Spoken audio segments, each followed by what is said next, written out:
Bernard Hopkins recently gave his take on a potential showdown between Tyson Fury and Anthony Joshua. He described Tyson Fury as the biggest personality in the heavyweight division since Muhammad Ali, but he thinks the fight between the two of them is a toss-up. And he actually went as far as saying that he thinks the first fight will be a draw between them and that Anthony Joshua would win the rematch. Very, very interesting.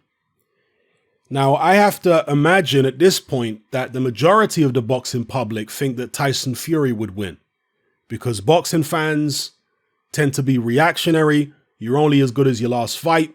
All the old cliches and adages can be applied here. And also, they don't tend to entertain the reality that styles make fights. But nonetheless, you obviously don't dismiss what's happened recently in a fighter's career and what you've seen up to this point. You obviously don't do that. And Anthony Joshua, when was it? Yeah, last year, on June 1st last year, was wiped out by Andy Ruiz. He was knocked all over the ring, battered. That can happen again, clearly. Anthony Joshua doesn't have the greatest chin. I think even his most fanatical of supporters would have to admit at this stage that AJ don't take a great shot. We saw against Dillian Whyte when he got clipped on the chin, and that wasn't Dillian Whyte's full power on the left hook. And Anthony Joshua's legs were all over the place. He was down against Klitschko. To be fair, he took some good shots when he was fighting Klitschko in that 5th round, where he kind of punched himself out. Then he was taking some good shots from Klitschko. In the next round, he got dropped heavy. And it's only because of Klitschko's cautious nature that Anthony Joshua was able to survive. He was wobbled against Povetkin. We all saw that. You should have seen it. And then he was dropped multiple times against Andy Ruiz. So AJ don't take a great shot. Let's not beat around the bush about that. However, is Tyson Fury the kind of puncher that can exploit Anthony Joshua's lack of punch resistance? Because, again, AJ has beaten guys who are pretty good punchers. He beat Dillian Whyte. Yeah, he got wobbled, but he ended up winning the fight. He beat Alexander Povetkin, who's a good puncher. He beat Joseph Parker, who does have some degree of power. He beat Carlos Takam. You know, Anthony Joshua's beaten plenty of guys. He beat Dominic Brazil, who can punch a little bit. So Anthony Joshua, because of his own power and because of his own ability, putting him in the ring against a puncher isn't, the disaster. It doesn't have to be the disaster that everybody seems to think at this stage, because he's got his own power and he's got skills. And is Tyson Fury that kind of puncher? I think Tyson Fury's power has been underrated for a long time. And I always felt that Tyson Fury had more power, and I mentioned this. Remember when I did a video where somebody was claiming that Tyson Fury can hit as hard as Wilder? Remember I did a video before the Fury-Wilder rematch where I said maybe Tyson Fury can punch very hard, but he maybe doesn't have the technique to be able to apply that power in a high-level fight. Maybe in the gym when he's sparring Dave Allen, he can sit down on his shots and hit just as hard as anybody. But in an elite level fight against somebody with skills, does he really have the technique to apply that power without getting hit back? That's what I was never sure about. And from the Deontay Wilder rematch, we found out that he does. However, it's not like he sparked Deontay Wilder out cold. He caught him with a good shot behind the ear, which dropped him. But Deontay Wilder wasn't totally out of it. If anything, I thought Wilder was more hurt against Luis Ortiz. He looked more out of it to me and he wasn't completely out of it against Ortiz, but he looked more seriously hurt in the Ortiz fight than when he got dropped by that shot behind the ear from Fury. Now, at the end of the fight, to be fair, with Tyson Fury, Deontay Wilder did look, kind of out of it, but that wasn't just the concussive effect of the punches. And obviously there's a cumulative effect as well of taking a sustained beating for multiple rounds. He was tired by then. Whereas against Luis Ortiz, when he got hurt, he was still relatively fresh. So I think just from the concussive force of the shots, he was more hurt in the Ortiz fight. So how hard is Tyson Fury really hitting? I don't know. And how much can Tyson Fury improve? Maybe by the time he fights Joshua, that right hand he throws at long range will be even straighter and even more dangerous. And maybe he'll just blow Joshua away like a proper crunk fighter, like 6'8", 6'9" Tommy Hearns. Maybe he'll be able to do that. Maybe it'll be like Lennox Lewis versus Michael Grant when, hopefully, I say when, but I guess I have to also say if Tyson Fury fights AJ. Maybe it'll be like Lewis versus Grant with Tyson Fury being Lewis. We'll see. But I wouldn't at all be shocked. I know some people are going to say Bernard Hopkins is going to be biased for certain reasons in favor of Anthony Joshua. Well, that may well be true. But at the same time, there's going to be a large proportion of the people picking Fury who are blatantly biased as well for certain reasons. So that kind of bias exists on both sides. Let's be real. Objectively speaking, I see where Bernard Hopkins is coming from in terms of the first fight maybe being a draw. I can see it. Because Anthony Joshua, we know now, when he feels sufficiently threatened and when he feels like it's the best thing to do tactically, he can get on his bike and run around the ring for 12 rounds. Amir Khan style. We saw that in the Andy Ruiz rematch. People have questioned Anthony Joshua's stamina for years, including myself, and rightfully so, because he has had a stamina problem for a long time. But in the Andy Ruiz fight, he addressed the stamina problem. He dropped all that extra bulk. He trained very hard.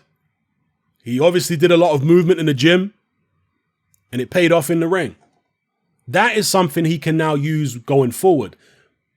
The caveat to that is Anthony Joshua is not particularly, physically robust. I know he looks like he's made out of iron, but it's not just his chin. Even Anthony Joshua's body has been susceptible. I mean, from the Dylan White fight, he looks susceptible to body shots. In the first Andy Ruiz fight, body shots slowed him down tremendously. In the second fight, Ruiz did get to AJ's body a few times. Didn't really seem to have that much of an effect. Maybe in the middle rounds it got to him a little bit, but he was able to get a second wind and, coast to victory. So, yeah, even if AJ can guard his chin, can he guard his body against Tyson Fury's attack? That's the thing. If AJ's tucking up nice and tight and Tyson Fury's headshots are not sophisticated enough or not fast enough to be able to penetrate in the early rounds, maybe Fury goes to the body the same way he did against Wilder. He went to Wilder's body and that slowed Wilder down a hell of a lot. Wilder's talking about this 40-pound suit, but he's not talking about the body shots that Tyson Fury hit him with, which in my opinion had far more of an effect on his legs than any 40-pound suit. So yeah, it's the fight we all want to see. I think it's fascinating, but I wouldn't be surprised if something like Bernard Hopkins is saying came true, because both guys are going to have a lot of support from the boxing establishment at this stage with the people they've got behind them. Tyson Fury's obviously gained a lot of popularity over the past year or so. So because of that, Hopkins doesn't think there'll be any kind of issue with the judges or the referee on, being in favor of one or the other. So I can see that. It makes sense. And yeah, just the way that both fighters have evolved their game over the years, I could see it, I could see a draw. I could see maybe not even a controversial draw, maybe a real cagey fight where AJ's moving a lot, because that's the counterintuitive thing, right? That's the thing that a lot of people wouldn't expect. Let's say Tyson Fury comes out nice and assertive and AJ says, you know what, I'm going to run around the ring.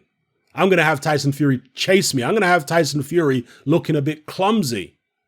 Because yes, Tyson Fury didn't look clumsy, or should I say no, he didn't look clumsy against Wilder coming forward, but Wilder can't move his feet the way AJ can. He's nowhere near as well balanced. He's nowhere near as nimble, as AJ was in that Ruiz rematch. No.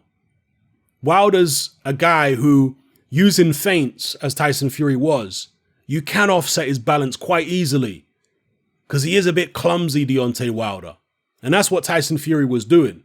He was offsetting Deontay Wilder's balance by feinting and throwing long-range jabs.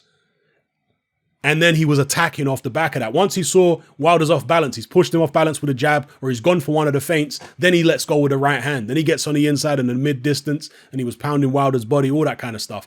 With AJ, that's more difficult to do because AJ's balance is better. He's much better on the counter. Yeah. So I don't know. I think it's a fascinating fight. I hope we get to see the fight because that will be the decider to determine who is the best heavyweight in the world right now. And I've got no problem whatsoever with anybody saying that Tyson Fury beats AJ or AJ beats Fury.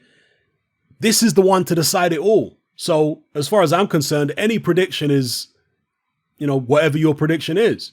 But I do feel, based upon, being a boxing fan for the past 30 odd years, I do feel as though there's the danger that Tyson Fury could underestimate Anthony Joshua because of the fact that Tyson Fury has so much support now.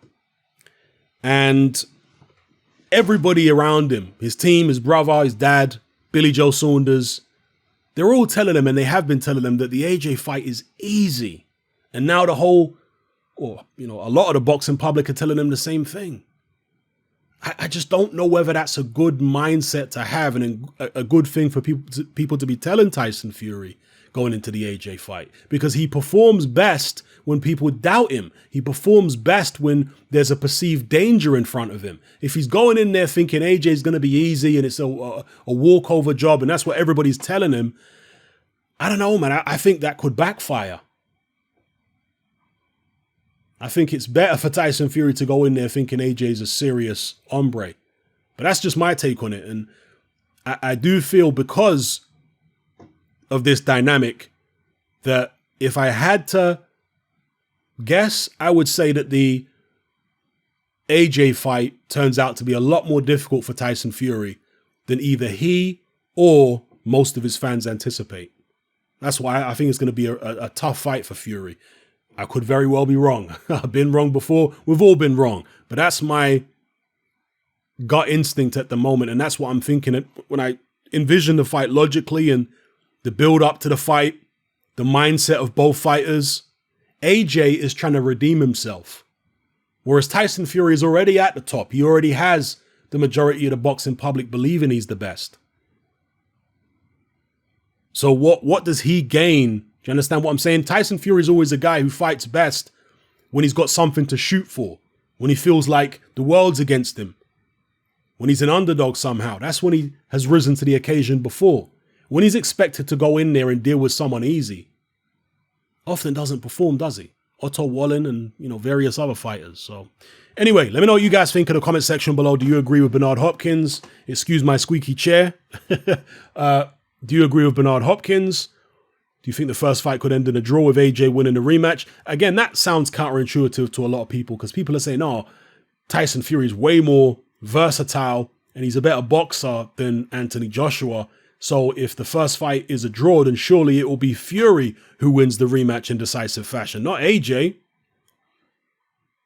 And look, I don't want to talk beyond the first fight at this point. Hopkins is free to do it, obviously.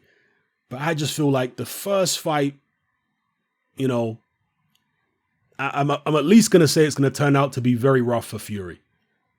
And I'm sure it'll be rough for AJ too. It's just not an easy fight for either man. But I just feel like those who think it's going to be a walk in the park for Fury will get a rude awakening. That's my take on it. So, yeah, let me know your take in the comment section below. It's happening about. Join me on Patreon. I upload a minimum of 2 podcasts every single week, covering a wide variety of controversial topics, as well as live stream Q&A sessions. Take a look on screen right now at some of the podcasts I've produced so far. For just $3 a month, the equivalent of about £2 a month, you get access to all my new podcasts and my entire back catalogue of past podcasts, including my popular Confessions of a Nightclub Bouncer series. You can listen on your computer or on your smartphone or tablet by downloading the Patreon app from the Google Play Store or the App Store for free. The Patreon app also allows you to download each podcast in MP3. For less than the price of a cup of coffee, you get access to dozens of hours of exclusive content. It's easy to sign up, there's no contract, and you can cancel at any time. So come and join our community of free and critical thinkers by signing up with me here on Patreon today.